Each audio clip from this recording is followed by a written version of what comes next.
सोचिए जरा, एक आध्यात्मिक गुरु मतलब एक ऐसा इंसान जो सांसारिक मोह माया त्यागने की बातें करता है, और उसी इंसान के पास एक दो नहीं पूरी 93 रोल्स रॉयस कारें हों, ये कैसे हो सकता है?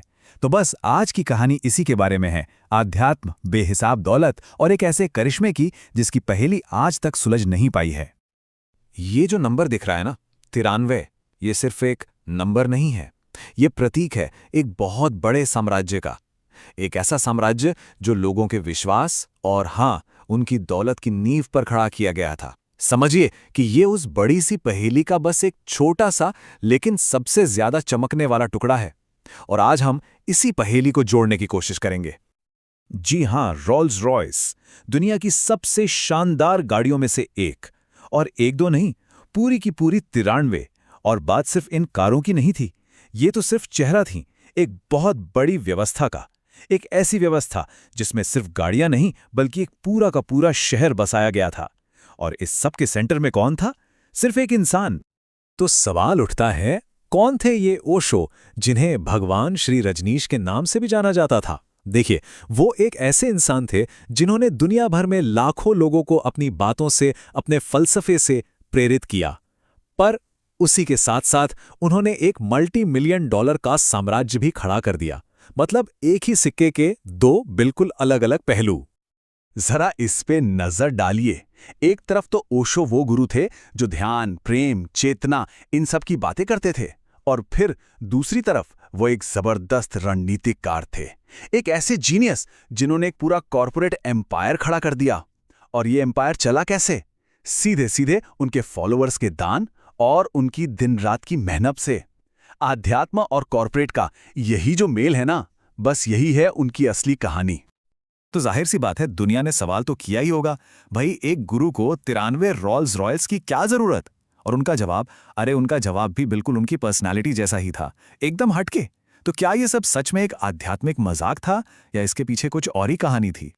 ओशो ने कहा कि ये कारें कोई दिखावा नहीं है, बल्कि ये पूंजीवादी और भौतिकवादी समाज के मुंह पर एक तमाचा है, एक मजाक। एक ऐसा मजाक जो लोगों को उनकी दौलत की भूख पर सोचने के लिए मजबूर कर दे।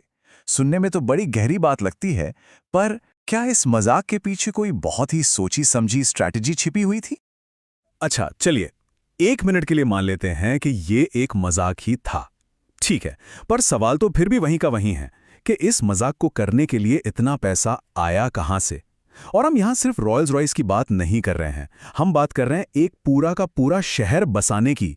वो शहर जो फॉलोअर्स के पैसे और उनकी मेहनत से खड़ा किया गया था।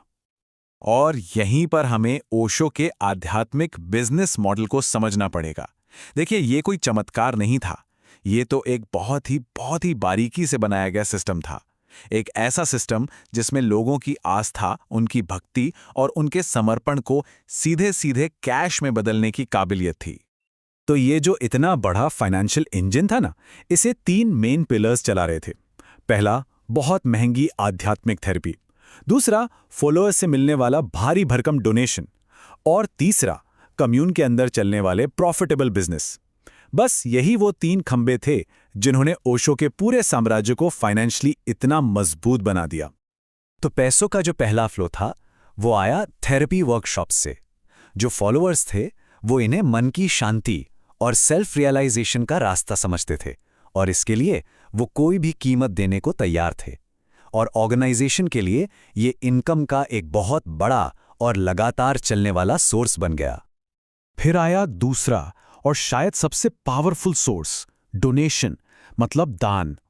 आध्यात्मिक मुक्ति पाने और एक नए समाज का हिस्सा बनने के लिए कई अमीर फॉलोअर्स को अपनी पूरी जिंदगी की कमाई, अपनी प्रॉपर्टी, सब कुछ इस आंदोलन को सौंप देने के लिए मोटिवेट किया गया। ये सिर्फ डोनेशन नहीं था, ये एक तरह से पूरा का पूरा सरेंडर था। और जो तीसरा पिलर था वो था कम्युनिटी की अपनी इकोनॉमी। फॉलोअर्स जिसे सेवा समझकर कर रहे थे, वो असल में रेस्टोरेंट, खेती, पब्लिशिंग, ऐसे कई बिजनेस के लिए फ्री लेबर था। इन बिजनेसेस से जो भी प्रॉफिट होता था वो सीधा ऑर्गेनाइजेशन के खजाने में जाता था, और बस ये पहिया ऐसे ही घूमता रहता था।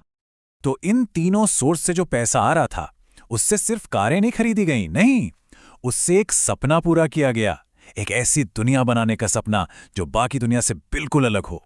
ये कोई छोटा मोटा आश्रम नहीं था, ये एक पूरा शहर था जिसका अपना एयरपोर्ट था, अपने रेस्टोरेंट्स थे और अपनी खुद की सिक्योरिटी फोर्स थी। इस टाइमलाइन को देखिए, इससे पता चलता है कि यह साम्राज्य कितनी तेजी से फैला। सोचिए, 70 के दशक में पुणे के एक छोटे से आश्रम से यह कहानी शुरू हुई और 80 के दशक तक अमेरिका के ओरेगन में 64,000 एकड़ में फैले एक $multi-million शहर रजनीशपुरम तक पहुंच गई। ये जो ग्रोथ थी ना, ये उस फाइनेंशियल मॉडल की सीधी सीधी सक्सेस थी। रजनीशपुरम सिर्फ रहने की एक जगह नहीं थी, वो अपने आप में एक सेल्फ सफिशिएंट कॉर्पोरेशन था। बिल्कुल, ये इस बात का जीता जागता सबूत था कि विश्वास और ऑर्गेनाइजेशन के दम पर क्या कुछ नहीं किया जा सकता। लेकिन सवाल ये भी उठता है कि क्या ये एक आदर्श समाज था या फिर एक ऐसी जगह जहां लोगों को कंट्रोल और एक्सप्लॉइट किया जाता था? ये सवाल आज भी अपनी जगह पर कायम है। तो चलिए घूम फिरकर वापस वहीं आते हैं जहां से हमने बात शुरू की थी, उन 93 रॉल्स रॉयस पर। अब जब हम इस पूरे फाइनेंशियल साम्राज्य की मशीन को थोड़ा बहुत समझ चुके हैं, तो इन कारों को अब किस नज़र से देखा जाना चाहिए? अब ये कारें सिर्फ लग्जरी का सिंबल नहीं लगती है ना, ये तो उस पूरे सिस्टम की जीत का प्रतीक थी। एक ऐसी मशीन की सक्सेस का निशान जो विश्वास को कैश में बदल सकती थी। हर एक रोल्स रॉयस मानो गवाही दे रही थी कि ये मॉडल काम कर रहा है, और सिर्फ काम नहीं कर रहा, बहुत ही अच्छी तरह से काम कर रहा है। तो आखिर में सवाल ये नहीं है कि ओशो एक आध्यात्मिक गुरु थे या एक शातिर बिजनेसमैन। असली सवाल शायद ये है कि क्या वो इन दोनों का एक यूनिक मिक्सचर थे? क्या वो 93 रॉल्स रॉयस दुनिया पर सिर्फ एक मजाक थी, या फिर ये एक ऐसे जीनियस का पावर प्ले था जिसने विश्वास और कैपिटलिज्म के बीच की लाइन को हमेशा हमेशा के लिए धुंधला कर दिया? शायद इसका जवाब कहीं बीच में ही है।